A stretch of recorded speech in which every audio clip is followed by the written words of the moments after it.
I have a friend. His name is Larry Brilliant.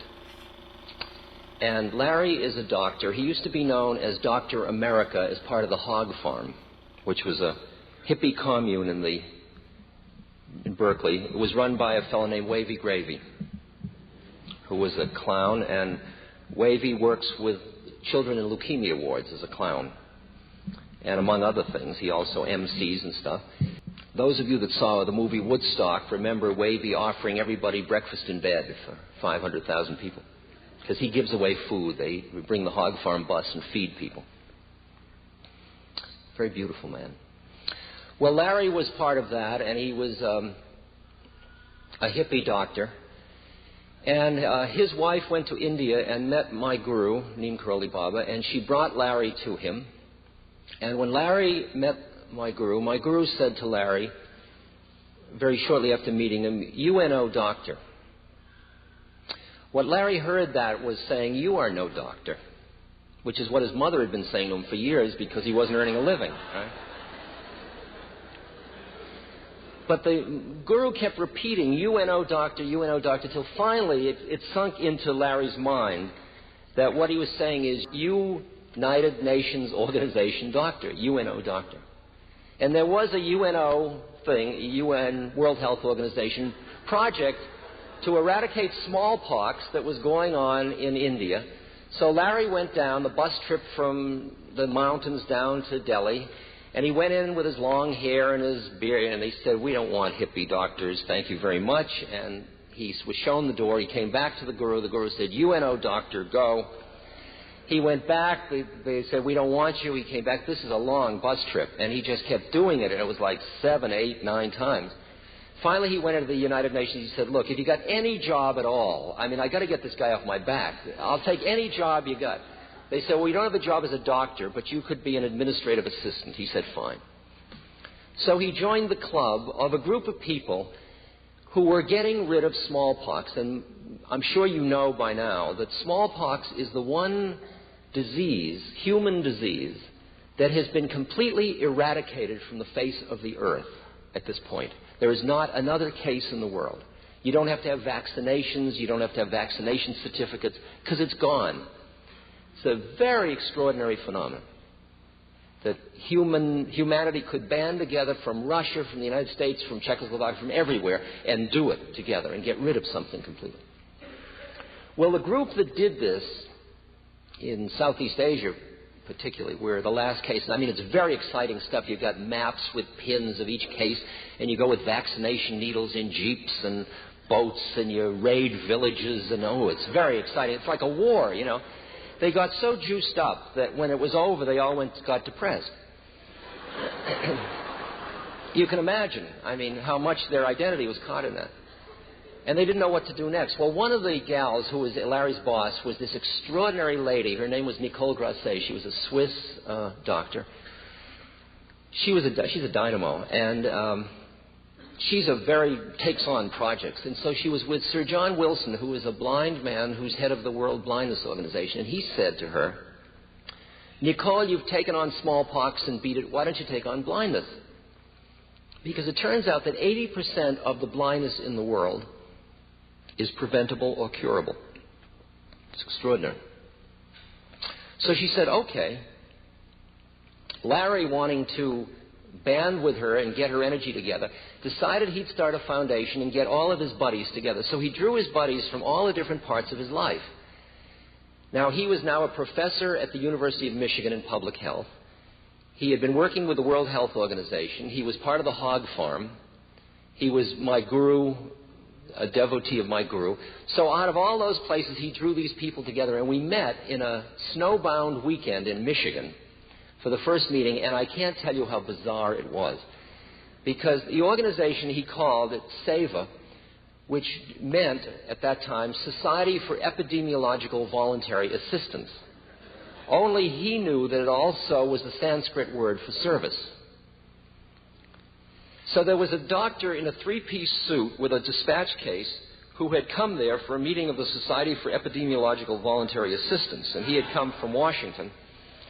And he came into the morning meeting, the first session. He set his briefcase down and he sat there, and suddenly in walked Wavy Gravy.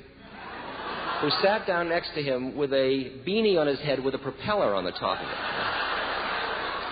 The look of that doctor I will never forget. I mean, it was like,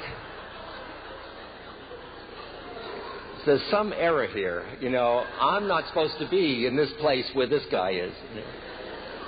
And it took us about 3 days to figure out that behind all of our facades, we all really got off on service, and that's why Larry drew us together. We took on Nepal because Nepal is a very poor country, and Nepal has a very high incidence of blindness.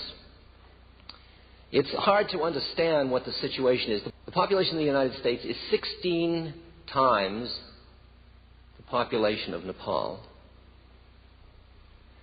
And there are in Nepal 15 ophthalmologists, and there are in the United States 16,000. Okay? And a survey showed us that most of the blindness because of ultraviolet light is due to cataract. Cataract is an opaqueness of the lens, and it can be taken care of, in most cases, by an operation that in a mobile eye hospital takes 10 minutes and costs $15. Okay? Now, if you want to close your eyes for 1 minute, now imagine that you're not going to see again. And you're going to have to get up and go home and think of all the obstacles you're going to have. Think of all the help you're going to have. And as you get retrained, keep your eyes closed. As you get retrained, you'll have a dog or you'll have Braille and you'll have all these help systems to help you and special financial aid, all kinds of things the society will provide for you to help you out at this point. But now imagine you're living in a third world country where there aren't any of those support systems, and the labor force is so close to survival that once you are blind, you are out of the labor force, and the expected life duration for you is 3.5 years. But if you live onward because your family takes care of you in this hilly region, you may live until you die, and you will never have your sight back because there is no 10 minutes and there is no $15. Okay, that's the emotional part of the thing. Now you can open your eyes. So we figured, well, we'll go into Nepal. Nepal has 300,000 people just like that. And we'll just get ophthalmologists from India, Pakistan, all these places, build eye hospitals, eye camps, do all this, and just get it moving. Well, what I started to learn was this was a big game. This wasn't little. In fact, thus far, we're 6 years into it. There are more people going blind every year in Nepal than we're yet getting ahead of. We're still behind. We're losing ground. And I saw that my 60s mentality was the mentality of kind of hit and run. You come in with a nice idea for a project. If everybody buys it, fine. If not, well, you go do something else. I hadn't ever learned to stay with something, to persist, to make a long-range plan, to make a commitment. This was a whole new experiment for me. There's 16 of us on the board. Our board meetings are really fierce. They are like encounter groups. They are knock-down, drag-out groups because what we're demanding is that the means and the ends be of the same stuff. Some of us came in, like Nicole, they were focused on the end. Let's get rid of blindness. And I come in saying, how we get rid of blindness is as important as that we get rid of blindness. And she says, I'm not interested in how we get rid of it, just get rid of it. And we meet like this. Because we're coming from different kinds of service backgrounds. And we struggle and work with this and fight it out and argue it. And the growth in all of us is incredible. And it's hard. It's not easy. And what we began to see was the dynamics of a group trying to do service together at a conscious level. Now, there are many crises that come up where a group gets together to do an action, and they'll do it for all different motives, and you say, let's just get it done. I mean, if there are homeless people on the street, let's get them so they don't freeze to death. Let's do something now.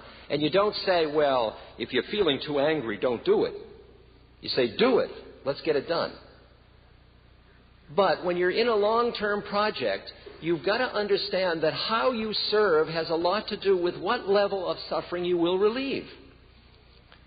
Because you find out it's not just that you give somebody food, it's how you give them food. Whether you make them feel less by the way you gave them food or more.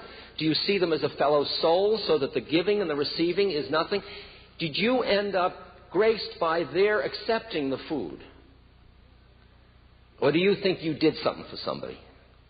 These are all levels of consciousness of service. Paul Gorman and I did a book called How Can I Help?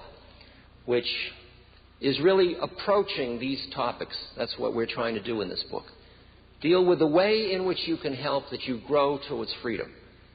That you look directly at suffering. Because if you think your happiness in this society comes from turning your eyes away from people that are suffering, believe me, your happiness is riddled with fear. There was a moment, I've told this story, of standing in Marin County at the beach, naked, with a frisbee. I told it last time I was in this hall. Now, you may not want to visualize that. That's all right if you don't want to.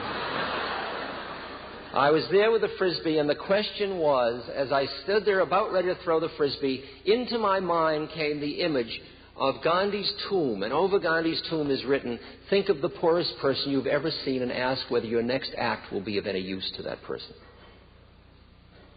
Do you throw the frisbee or don't you? That's our question for ourselves, really. See, each of us has a unique dharma or a unique path or a unique way through. The game isn't that all of us become alike. Each of us is hearing a different message of what our unique path is in our inner hearts, and it feels right on. And for you to deny the beauty in order to deal with the humiliated, or deny the humiliated in order to deal with the beauty, you're all of those things. You've got to listen to all those messages. You've got to enjoy the joy of the good fortune you have in life. To be affluent, to be in this society, to have these kinds of freedom that you have. And at the same moment, you've got to keep the heart, the compassionate heart open. It's that balancing that we're playing with. Yes, I threw the frisbee. And I continue to throw the frisbee. To me, life is joy. And the joy can include the service. Instead of the joy or the service. The joy through the service. It's all of it. It's all of it.